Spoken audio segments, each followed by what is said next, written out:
1998. Raccoon City, grande ville des États-Unis qui, du jour au lendemain, va vivre l'enfer sur Terre. Et tout ça à cause d'un virus créé par le groupe pharmaceutique Umbrella. Des milliers de personnes se voient transformer en zombies. Le chaos se déverse dans les rues de Raccoon City. Léon Scott Kennedy, alors jeune recrue du commissariat de Raccoon City, se retrouve au centre de cette épidémie, qui de toute évidence semble impossible à contenir. Après de nombreuses mésaventures, il arrive tout de même à s'en sortir en vie. Mais à quel prix? Les États-Unis annoncent alors le bombardement de missiles nucléaires pour stopper alors toute propagation. Mais est-ce que le virus était la réelle raison du bombardement?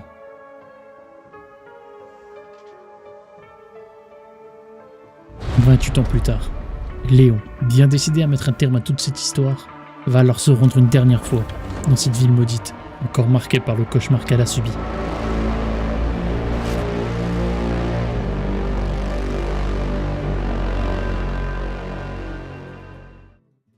Resident Evil, série légendaire des années 90, pilier du survival horror, qui avec le temps a eu des hauts et des bas. Et aujourd'hui, avec la sortie de ce Resident Evil Requiem, Capcom a réussi à mettre la barre tellement haute, tout fraîchement sorti le 27 février 2026, ce Resident Evil 9 vous propose de suivre l'histoire à travers les yeux de Grace Ashcroft, agent du FBI et tout nouveau protagoniste. Et bien sûr l'incontournable héros légendaire, Léon S. Kennedy.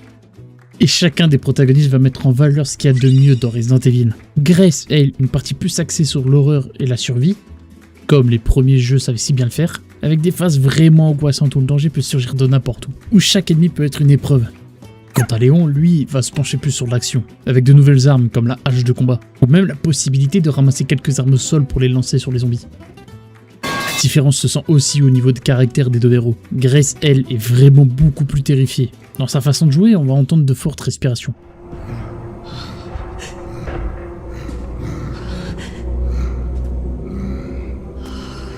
Même dans les cinématiques, ça va se ressentir au niveau de sa voix. Elle va commencer à bégayer dans les moments les plus extrêmes. Qui êtes-vous? Tu es qui? Même pendant l'utilisation des armes à feu. La visée va être beaucoup plus hasardeuse. Quand un ennemi est proche par exemple, le viseur va commencer à osciller de gauche à droite. Et même avec l'utilisation des armes à plus gros calibre, par exemple le revolver, à chaque tir ça va quasiment lui déboîter l'épaule. Alors que lui, Léon, à son habitude, reste insensible, après tout ce qu'il a vécu et l'expérience accumulée. Et ça, c'est très bien niveau immersion.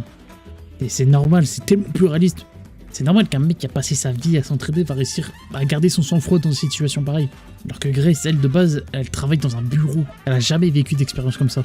C'est très marrant de voir la différence entre les deux. Grace qui a tout le temps peur à la moindre rencontre, alors que lui, Léon, il est insensible. Il s'amuse même à lâcher toujours ses petites piques habituelles aux ennemis. En fait, si j'ai bien une question. T'as mangé de la merde ou quoi? On ressent réellement une différence de gameplay entre les deux. À tel point que de passer de Grace à Léon peut être assez perturbant et surtout au début. Mais c'est pas un mal, c'est même très bon. Parce qu'au fur et à mesure du jeu, Grace va prendre confiance en elle. Et avec ça, la scission entre les deux va peu à peu s'effacer quand elle va devoir affronter ses peurs. Et en parlant de peur, le bestiaire de ce Resident Evil est pas mal varié. Bon, pour un jeu Resident Evil, qu'on s'entende bien. Avec des zombies plutôt classiques, mais aussi deux zombies hurleurs qui, dès qu'ils vous ont repéré, vont se mettre à alerter les autres zombies aux alentours pour venir vous attaquer en ordre. Et c'est sûrement les zombies les plus réussis. De toute façon, tu peux pas les rater avec le bruit qu'ils font. Et avec Grace, c'est vraiment des ennemis redoutables. T'es tellement sous pression quand ils passent à côté de toi avec Grace. Alors vraiment, je pense que c'est mes préférés. T'as certains zombies qui ne supportent pas le bruit, à tel point que c'est possible de lancer une bouteille sur un autre zombie pour qu'il aille l'attaquer directement. Et je pense les plus dangereux, il y a certains zombies qui ont la possibilité de se réveiller et se transformer, comme dans Resident Evil 1 Remake, en Crimson Head. Plus résistant et puissant. Alors je sais pas si Crimson Head c'est vraiment le nom donné à ces zombies là dans le jeu. Je pense pas, je crois qu'ils ont un nom différent. Mais la première fois que je l'ai vu se transformer, je me suis dit ça y est, c'est bon. Ils ont mis un Crimson Head. Capcom a parfaitement réussi à mélanger le meilleur des mondes. De mon côté, avec Grace, j'ai eu la satisfaction de rejouer au premier Resident Evil et à Resident Evil 7. Ce côté un peu horreur survival qui était incroyable. Et Léon de ce côté est encore plus bourrin que Resident Evil 4. C'est vraiment un plaisir de jouer ces deux personnages ensemble. Et pourtant avec deux protagonistes et un gameplay si différent, on pourrait croire à une histoire et un gameplay bancal. Mais non, Capcom a parfaitement géré l'entre-deux. Et le jeu est vraiment très beau. Capcom commence vraiment à réussir à maîtriser son Hero Engine. Que ce soit en intérieur ou en extérieur, le jeu est magnifique.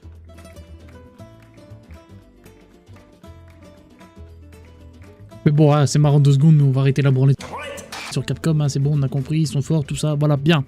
Moi, je veux parler de l'histoire du jeu. Là, je vais juste faire un petit résumé sans spoil vite fait, mais je vous préviens, plus tard je risque de spoil sévèrement. Comme je le disais, Grace Ashcroft, agent du FBI, va se voir assigner une mission. Enquêter sur de mystérieux meurtres, qui ont tous pour point commun d'étranges marques noires sur le corps. Elle est envoyée alors à l'hôtel Wrenwood. Ouais. Bref, comme il dit... L'hôtel Wrenwood. Mais pour Grace, cet hôtel est source de traumatisme. Elle décide tout de même d'y aller malgré ce qu'elle y a vécu, mais une fois sur place, va y trouver des choses bien plus étranges. Elle va y trouver des photos d'elle prises par un inconnu. Cet inconnu qui la cherche et l'a piégée jusqu'ici. Léon, lui aussi, enquête de son côté, car toutes les personnes mortes de cette même marque ont pour point commun être un survivant de Raccoon City. Et si Léon essaie de trouver pourquoi et comment trouver un remède, c'est parce que lui aussi possède ces mêmes symptômes. Voilà le synopsis du jeu. C'est là où toute l'intrigue va commencer et enchaîner. Et je vais enchaîner un peu plus, mais cette fois ça va beaucoup plus spoil. Donc je vous invite soit à aller vers la conclusion, ou alors carrément arrêter, hein, parce que ouais, je vais spoil des trucs qui sont beaucoup plus loin dans l'histoire. Suite à sa capture, Grace va se retrouver dans un asile. Elle va y rencontrer le docteur Victor Gideon, ce Victor Gideon qui est la personne qui a capturé Grace. Il lui dit qu'il a besoin d'elle pour ses recherches, car elle serait spéciale. Elle arrive à s'échapper, mais tombe sur un monstre bien plus costaud.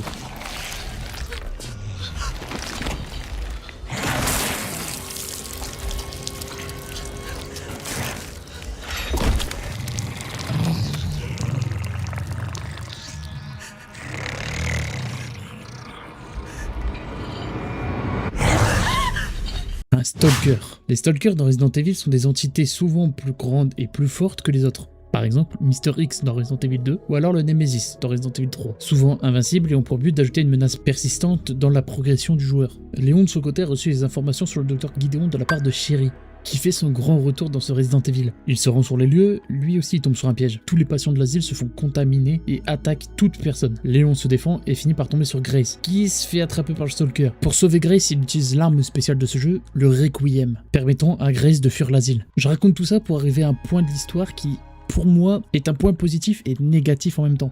Léon, à un moment de l'histoire, va se retrouver à Raccoon City. Mais bien sûr, c'est les ruines de Raccoon City, après l'explosion atomique. Pendant sa visite dans Raccoon City en ruine, il va aussi se rendre au commissariat de Resident Evil 2. Et c'est l'un des points de l'histoire qui divise un peu les gens. Les personnes trouvent que le passage à Raccoon City en ruine est un peu long. Personnellement, j'ai beaucoup aimé ce passage. Il permet de visiter Raccoon City, c'est ce qui aurait dû être dans Resident Evil 3 Remake, mais qui n'a pas été fait. Là, j'ai trouvé vraiment cool qu'on puisse se balader dans cette ville. Et le passage dans le commissariat, je l'ai trouvé un peu trop fanservice. Mais d'un côté, j'ai quand même aimé visiter le commissariat, parce que vraiment, ça rajoute du développement dans le caractère de Léon. Tout le passage dans le commissariat, tu sens que Léon, il est dévasté et vraiment attristé de tout ce qui est arrivé. Tu sens vraiment qu'il est traumatisé par les événements de Resident Evil 2. Je trouve que c'est quand même un passage ultra important pour le développement de Léon. Ça lui permet d'enterrer un peu le passé et ce qu'il n'a pas pu sauver. Mais ça a été mal exécuté, il y a beaucoup trop de clins d'œil trop évidents. C'est en mode, hé, regarde, on a mis ça pour te faire plaisir. T'as vu? C'est la banderole de Léon. Ça a aucun putain de sens qu'elles sont encore en vie. Ça fait 30 ans et il y a une bombe atomique de ta grand-mère. T'as même Tofu qui peut se balader dans le commissariat. Tofu, le personnage débloquable dans le 2. C'est ce passage, ça nie complètement l'immersion. Franchement, j'étais à fond dans le jeu. Et quand tu vois ça, t'es en mode, bah tu m'as perdu là, j'ai plus envie. Et d'avoir ramené Mr. X, je comprends pas. Il y a 36 000 boss dans les Resident Evil. Nous pouvons faire un nouveau spécialement pour le jeu, pour ce passage, mais non, ça a ramené Mr. X. Encore ce sera un tyran classique et tout. Mais non, il a les mêmes vêtements. Ça a absolument voulu nous faire un rematch contre Mr. X. Pour montrer que Léon, c'est devenu un bonhomme, tu vois. Plus besoin de lance-roquettes, on y va au point à la hachette. J'ai trouvé ce passage vraiment nul. Attention, je parle du passage avec le mois de Mr. X. Hein, parce que d'un côté, quand t'as fait tous les Resident Evil, ça fait quand même plaisir de visiter le commissariat. Hein. Surtout en ville. De revoir quelques messages laissés par l'équipe, là. Surtout Barry qui te fait une énigme. L'énigme aussi qui te montre Rebecca. Wesker, c'est un putain de pointeur. L'exploration du commissariat, c'était vraiment sympa de revoir ce lieu si emblématique en ruine après cette bombe. Et vraiment de remettre Mr. X, ça m'a fait tiquer. Je me suis dit, ça y est, ils en font trop là. Je veux bien que tu joues sur la nostalgie, surtout que ce Resident Evil 9, ça marque les 30 ans de la série. Mais là, c'est un peu trop abusé. Hein. C'est pas du tout subtil. Je trouve que ce Resident Evil Requiem est sûrement l'un des meilleurs. L'équilibre parfait entre l'horreur avec Grace et l'action avec Léon. J'ai un sujet que je vais évoquer à propos de Léon. C'est sûrement à cause de sa maladie, mais dans tout le jeu, j'ai vraiment trouvé Léon énervé et lassé de ce qu'il fait. Peut-être parce que ça joue contre le temps et qu'il est mourant et qu'il doit trouver une solution. Et vraiment, je l'ai trouvé trop énervé. Que ça soit dans son gameplay, dans son comportement, j'ai eu l'impression de jouer Léon sérieux. Il est tout le temps sérieux, Léon. Mais là, c'était peut-être beaucoup plus sérieux que d'habitude. Il a l'habitude de lâcher des petits pics à tous les ennemis qu'il fait, ou même des petits bruits quand il bute un ennemi. Et là, aucun bruit, aucun son. C'était net. C'était en mode, il faut trouver un remède. C'est tout. Et sa relation avec Grace, je l'ai trouvé incroyable. C'est vraiment, il s'est comporté comme le grand frère. Il était là pour le rassurer tout le temps. Je vais pas en dire trop. Mais vraiment, le comportement de Léon avec Grace, c'était incroyable. J'ai l'impression d'avoir revu Ashley et Léon. Et ce que je trouve incroyable avec le jeu, c'est les retours. Que ce soit sur Twitter ou autre, j'ai l'impression que le jeu, il a fait l'unanimité. Tout le monde était d'accord pour se dire que le jeu était incroyable. Et c'est ce que je pense aussi. Et il y a une question que j'ai vu beaucoup revenir, c'est est-ce que ça vaut le coup de faire Resident Evil 9 si on n'a pas fait tous les autres jeux? Et personnellement, je dirais que oui, ça vaut le coup. J'irai même plus loin, je pense que c'est le meilleur Resident Evil pour commencer. Il va te mettre dans l'ambiance des anciens Resident Evil avec le côté horreur, et Léon, lui, va te mettre dans l'ambiance des Resident Evil 4, 5, 6 et 8. Et je trouve aussi que l'histoire de ce Resident Evil est vraiment bien, hein. Pour un Resident Evil, hein. Mais je l'ai trouvé vraiment cool. De suivre la progression de Grace et de voir comment Léon va se sortir, j'ai trouvé ça vraiment bien. Mais aussi de répondre à pas mal de questions au niveau du lore de Resident Evil. Et j'irai même plus loin en spoilant un petit truc. Quand on finit Resident Evil 9, on débloque les rapports de Grace. Et avec ça, ça nous fait un résumé de toute l'histoire de Resident Evil. De comment le virus a été créé, comment ça s'est propagé, qui l'a créé, bref, au final t'as compris quoi. Ça te fait un résumé de l'histoire de Resident Evil.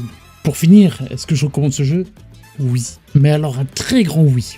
Bon, on vient juste de commencer l'année 2026. Et à voir si Crimson Desert arrive à faire mieux en termes de qualité globale comme Resident Evil 9. Mais pour l'instant, je trouve que Resident Evil 6 est le meilleur prétendant pour le GOTY. Bon après c'est ça on verra, hein, parce que bon, on vient de commencer 2026 aussi, donc il y a le temps, ça y est.